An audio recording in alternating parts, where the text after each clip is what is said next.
जगातील प्रत्येकासाठी माणसाला निसर्गाशी जोडणारी एक गोष्ट म्हणजे वास्तुशास्त्र. परंतु नैसर्गिक घटकांमध्ये काही दोष आणि कमतरता असतात, ज्यांना आपण वास्तुदोष म्हणत असतो. हाय हॅलो नमस्कार, मी कोमल आणि स्वागत आहे तुमचं नाशिककर कोमल या यूट्यूब चॅनलवर.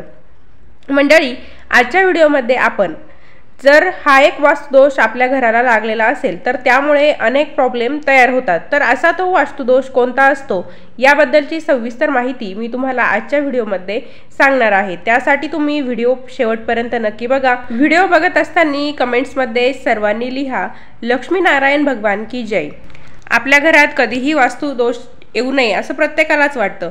त्यासाठी लोकांना काही सोप्या वास्तू टिपांचे पालन करणे गरजेचं आहे, ज्यामुळे काय होईल, त्यांचे जीवन अधिक आनंदी होईल, यशस्वी होईल. वास्तुदोषामुळे काय होतं, मानसिक तणाव वाढतो आणि आपलं आरोग्य देखील खराब होऊ शकतं. त्यामुळे आपल्याला त्वरित पाऊल उचलणं आणि दिलेल्या टिप्सची योग्य अंमलबजावणी करणे आवश्यक असते. आता सर्वप्रथम आपण जाणून घेऊया की वास्तुदोष म्हणजे नेमकं काय. आपण घर बांधताना प्रत्येकजण आनंदाने उत्साहाने घर बांधतो. घर बांधताना वास्तुतत्वांचे पालन जर आपण केलं नाही तर वास्तुदोष आपल्या घरामध्ये निर्माण होतो.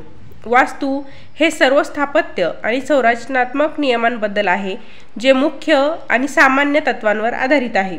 वास्तुदोष हा वास्तुशास्त्रीय आणि संरचनात्मक दोषांमुळे निर्माण झालेला असमतोल असतो. त्यामुळे काय होतं, ऊर्जेमध्ये देखील असंतुलन निर्माण होते, ज्यामुळे घरात निगेटिव्हिटी वाढते. घरामध्ये वास्तुदोष असल्यामुळे घरात राहणारे जे लोक असतात त्यांच्या आरोग्यावर नकारात्मक परिणाम होतो, त्यांच्या व्यवसायावर किंवा वैयक्तिक जीवनातील जे यश असतं, तर अशा सर्व गोष्टींवर त्या दोषाचा नकारात्मक परिणाम होत असतो. त्यामुळे काय होतं, घरात वादविवाद वाढतात, आजारपण वाढतं, चिडचिडेपणा वाढतो. तर असे सर्व गोष्टी वास्तुदोषामुळे घडत असतात. आता वास्तुदोषाची लक्षणे कोणती ते आपण जाणून घेऊया. वास्तुदोष ही एक मोठी समस्या आहे. त्या समस्येमुळे तुमच्या घराला त्रास होत आहे की नाही हे नेहमी काही विशिष्ट चिन्हे आपल्याला किंवा काही विशिष्ट लक्षणे आपल्याला दाखवत असतात, की ज्याद्वारे आपण ते ओळखू शकतो. वास्तुदोष दर्शवणाऱ्या अशी काही लक्षणे आहेत ते आपण जाणून घेऊया. पहिलं लक्षण असं आहे, घरात सतत आजारपण असणं. एक कोणीतरी झालं की कोणीतरी आजारी पडणं हे वास्तुदोषाचे लक्षण असू शकते. किंवा मग आर्थिक स्थितीतील सततची मंदी, पैसा न टिकणे, अस्थिर लक्ष्मी हे घरातील वास्तुदोषाचे आणखी एक लक्षण आहे. कधी काय होतं, घरातील सदस्यांमध्ये सतत भांडणं होतात, कलह निर्माण होतात. हे वास्तुदोषामुळे नकारात्मक ऊर्जा वाढण्याची चिन्हे आहेत. घरभर उदासपणा, कोणीही कोणाशी नीट बोलत नाही, चिडचिडेपणा आणि निराशेची भावना हे वास्तुदोषाचेच लक्षण आहे. तर ही लक्षणे आपल्या घरात आढळून आली की समजून जायचं की आपल्या घराला वास्तुदोष लागलेला आहे. तर आजच्या व्हिडिओमध्ये आपण असा एक वास्तुदोष जाणून घेणार आहोत की जो अनेक वेळा जास्त करून शहरांमध्येच आढळतो आणि त्याचे परिणामसुद्धा अतिशय घातक होत असतात. मी ज्या वास्तुदोषाबद्दल बोलत आहे तो वास्तुदोष म्हणजे आपल्या घरातील एखादी खोली काही काळ किंवा कायमस्वरूपी बंद असते. असं शक्यतो शहरामध्येच होतं.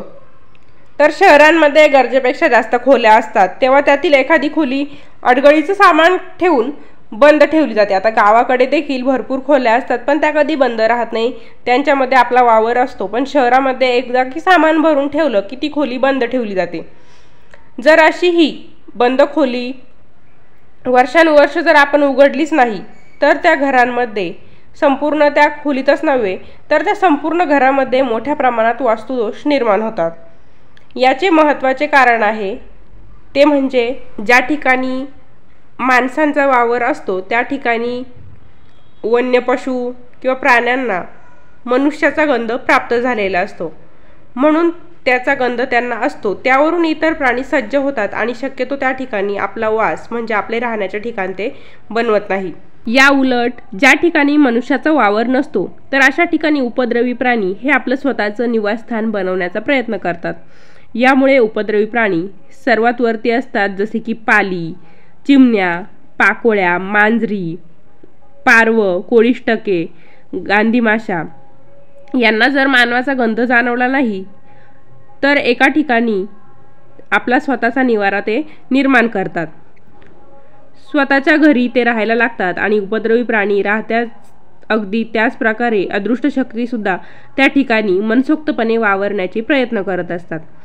आणि मग या गोष्टींमुळे काय होतं, दुष्ट शक्तीचा वापर होतो आणि घरातील संकटे यायला सुरुवात होते. घरावरती मोठी संकटे देखील येतात. अगदी नको असलेल्या गोष्टीसुद्धा यामुळे घडतात. आणि आपण सुद्धा जर आपल्या घरामध्ये एखादी खोली अशा प्रकारे खूप दिवसांपासून बंद असेल तर तिचा वापर नक्की सुरू करा. मित्रांनो, भलेही आपल्याला ती खोली वापरायची नसेल, आपल्याकडे जास्त खोल्या असतील, तरीही आपण किमान ती खोली दररोज झाडून पुसून स्वच्छ करून घेतली पाहिजे. शक्य झालं तर तिथे एक उदबत्ती आपण जरूर लावावी. केर काढल्याने, झाडपूस केल्याने काय होतं तर त्या बंद खोलीतील वातावरणामध्ये एका प्रकारचं चैतन्य निर्माण होतं आणि त्यामुळे त्या ठिकाणी अदृश्य शक्ती किंवा इतर उपद्रवी प्राणी आहेत हे सुद्धा तिथे राहणार नाहीत. ही अतिशय महत्त्वाची गोष्ट आहे. अशी कल्पनाही नसते. जर आपण ती खोली बंद ठेवली तर नको त्या परिणामांना आपल्याला सामोरं जावं लागतं. वास्तुदोष अनेक कारणांमुळे निर्माण होतो. मात्र बऱ्याचदा वास्तुदोष का निर्माण होतो याबद्दलच आपल्याला पुरेशी माहिती नसते आणि त्यामुळेच वास्तुदोषाचा सामना आपल्याला करावा लागतो. जर आपली ही बंद खोली आहे आणि ती पूर्व दिशेला असेल किंवा उत्तर दिशेला असेल किंवा पूर्व, उत्तर आणि ईशान्य या दिशांना असणाऱ्या खोल्या बंद असतील तर त्या कधीही आपण बंद ठेवू नये. विशेषतः या दिशांना जर आपल्या बंद खोल्या असल्या तर मोठ्या प्रमाणात वास्तुदोष निर्माण होतात. कारण या दिशांना खोल्या बंद राहिल्या तर त्या ठिकाणी अदृश्य शक्ती अगदी सहजासहजी प्रवेश करतात किंवा सहजासहजी त्यांना प्रवेश मिळतो. दुष्ट शक्तींचा वापर त्या ठिकाणी सुरू होतो आणि म्हणून या दिशेला असणाऱ्या खोल्या आपण नेहमी वापरायला पाहिजे. चुकूनही त्या बंद ठेवायच्या नाही. कोणत्या ना कोणत्या तरी कारणास्तव आपण त्यांचा वापर सुरू ठेवला पाहिजे. जर आपली खोली दुसऱ्या ठिकाणी आहे आणि ती बंद असेल तर कमीत कमी त्या घराची आपण साफसफाईसाठी सुद्धा एखादी व्यक्ती ठेवली पाहिजे. भलेही रोज आपल्याला साफसफाई करणं शक्य नसेल तर किमान आठवड्यातून एकदा तरी त्या घरामध्ये कोणत्या ना कोणत्या तरी माणसाचा वावर असला पाहिजे. या गोष्टीची आपण काळजी घ्यायला पाहिजे. असं केलं तर त्या घरामध्ये अदृश्य शक्तींचा वापर होणार नाही, उपद्रवी प्राणी तेथे निर्माण होणार नाही आणि वास्तुदोष देखील निर्माण होणार नाही. बरेच लोक काय करतात, गावाकडे त्यांचं घर असतं आणि काही कारणास्तव त्यांचं स्थलांतर शहरामध्ये असतं, म्हणजे ते शहरात राहत असतात. मग गावाकडचं जे घर असतं ते वर्षानुवर्ष, महिन्यानुमहिने बंदच राहतं. मग याने काय होतं की त्या वास्तूमध्ये, त्या घरामध्ये वास्तुदोष निर्माण होतो. भलेही तुम्ही शहरात राहा, तुमचं गावाकडे घर असेल तर ते बंद ठेवू नका. शक्य असेल तर आठवड्यातून एकदा त्या घराकडे चक्कर मारा आणि जास्त लांब असेल, तुम्हाला ये जा करणं शक्य नसेल तर साफसफाईसाठी तुम्ही तिथे एक माणूस नक्की ठेवा. त्या माणसाला सांगून तुम्ही त्या घराची रोज साफसफाई करून घेतली तरीही चालेल किंवा आठवड्यातून एकदा तरी त्या व्यक्तीला त्या घराची साफसफाई करायला नक्की सांगा. काय होतं, काही काळाने आपण पुन्हा त्या घरी राहायला येतो गावाकडच्या आणि मग आपल्याला तिथे काहीतरी आजारपण सुरू होतं, आपल्याला तिथे सुख प्राप्त होत नाही. मग हेच ते कारण असतं. अगोदर आपण ती वास्तू बंद ठेवतो आणि नंतर राहायला जातो तर त्या घरामध्ये तोपर्यंत वास्तुदोष निर्माण होत असतो. तर असा होता आजचा व्हिडिओ कसा वाटला मला कमेंट करून नक्की कळवा.